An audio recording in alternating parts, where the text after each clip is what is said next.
was. I mean, I was, you know, a lot of people ask me, like I think even he asked me, well, how to get started in this stuff. Well, first of all, I had problems as a teenager.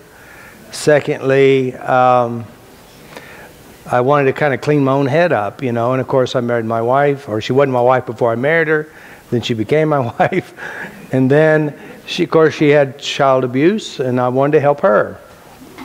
And I will tell you one thing, one of the biggest changes I had personally, there's many, but that one big one was, because, you know, when I married her, she was supposed to fix me, you know, she's supposed to give me love, she's supposed to solve my problems, you know, we have a tendency to think, you fix me. You know, I married you, you're supposed to do this for me, you fix me. And the day that I tapped out this idea that she had to fix me, and I told her, I said, you're off the hook. You don't have to fix me anymore. And that's when my relationship actually started to improve with her. And it took about 18 years to get to that point, but some people never do.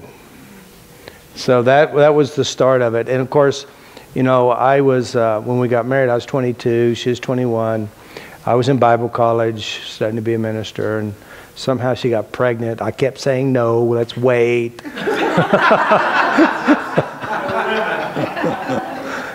4 months pregnant, we get married. We were already engaged to be married, but we stuck with the original date. And then, you know, of course, I was still in Bible college, and she had a good job. She didn't want to stay home and take care of the kids, so she worked during the day. I worked at night.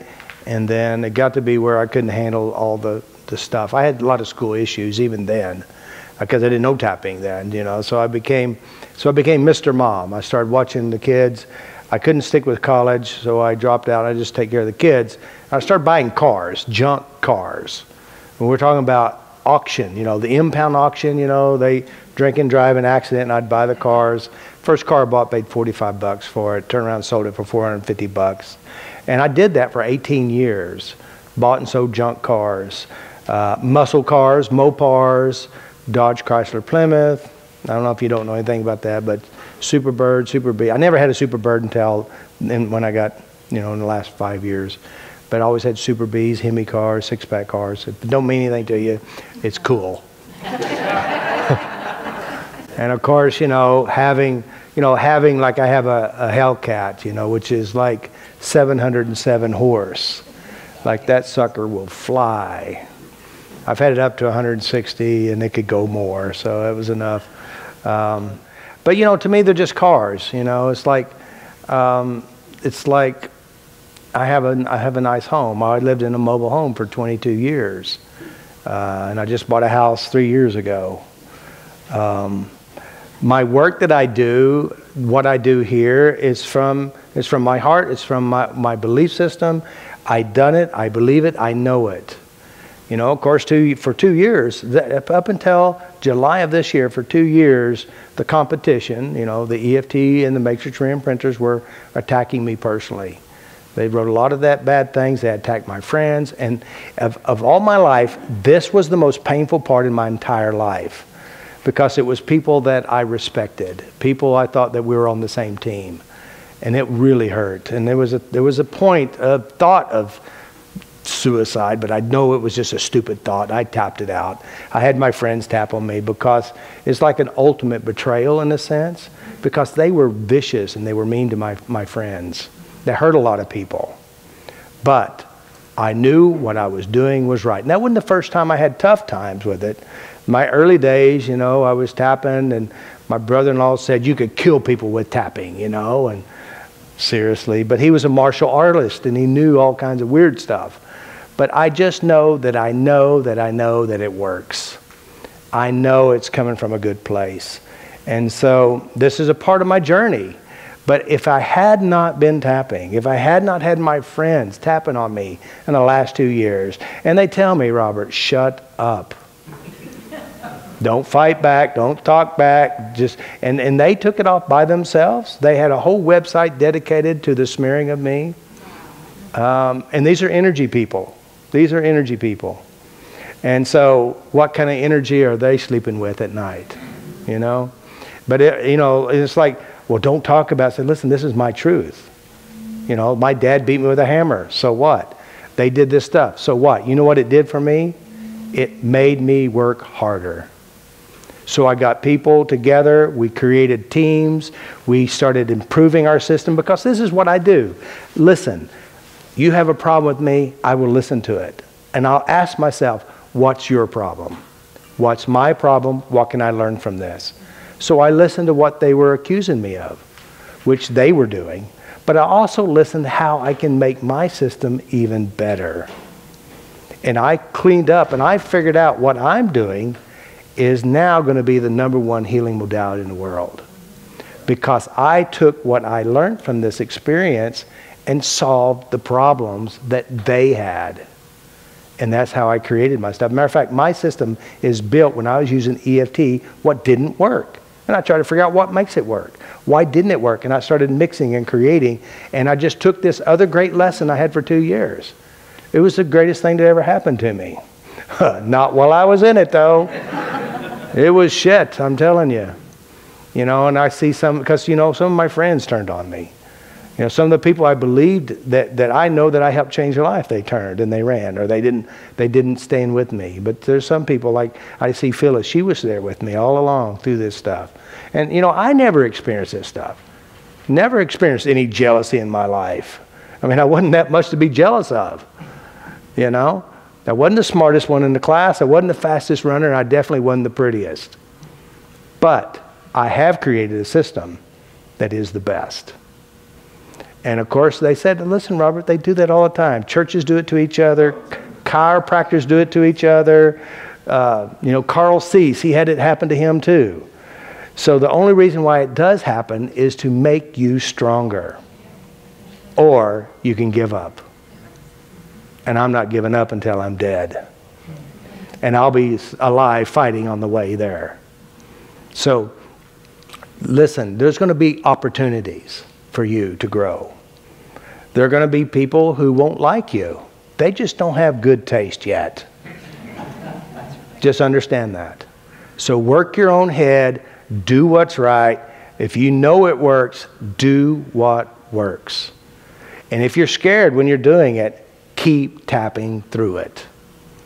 This is an amazing system that has kept me alive.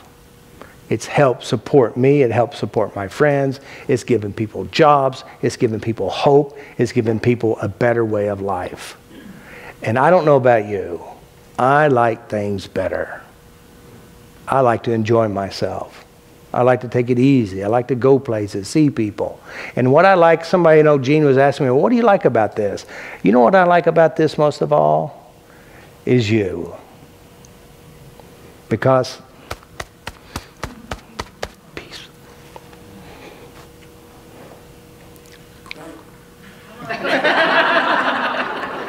Because I know I'm helping you somehow. You know, and I think the reason is that it's important to me is we were poor kids. And I remember Christmas. This group of people came and picked all of us kids up, all 4 or 5 of us. And we went to a Christmas party, and all the presents were under the tree, and they were all for us. We were the only ones invited.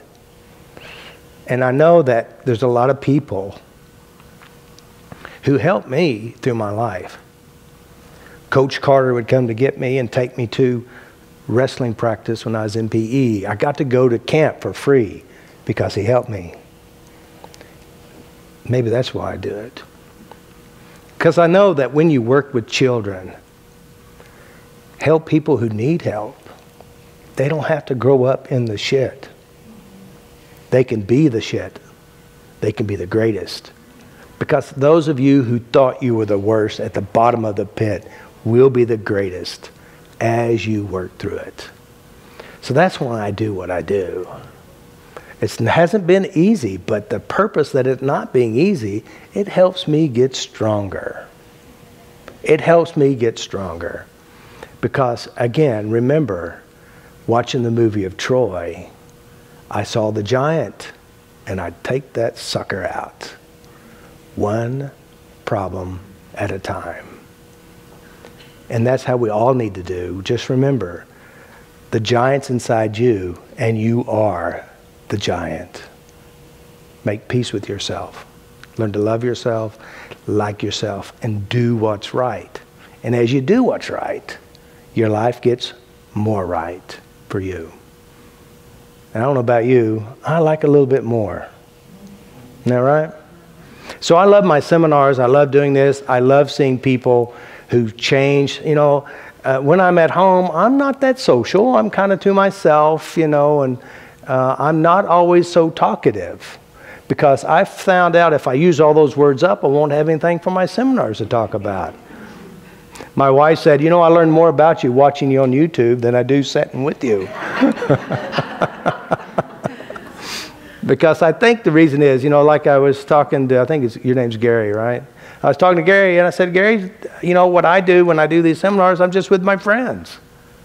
And that's my mindset. I'm just with my friends. And I have lots of friends, and I like having friends.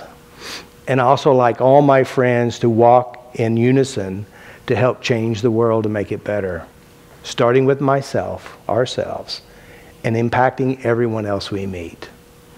You know I'm a bit of a rebel against the rest of the world going that way. And I say, no, it's better this way.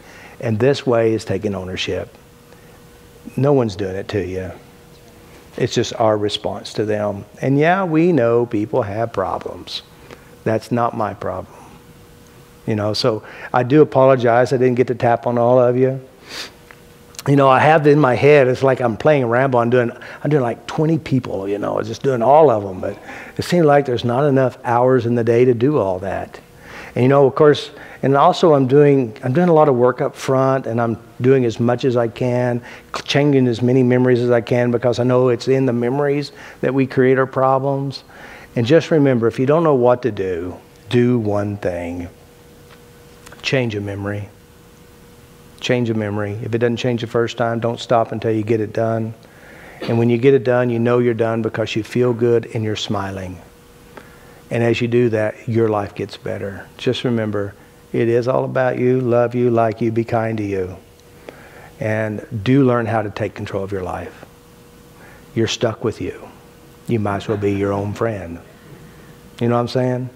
You're stuck with you. You might as well be your own friend. Because if you can be trusted by yourself and have a good time, no matter where you are, you're in good company.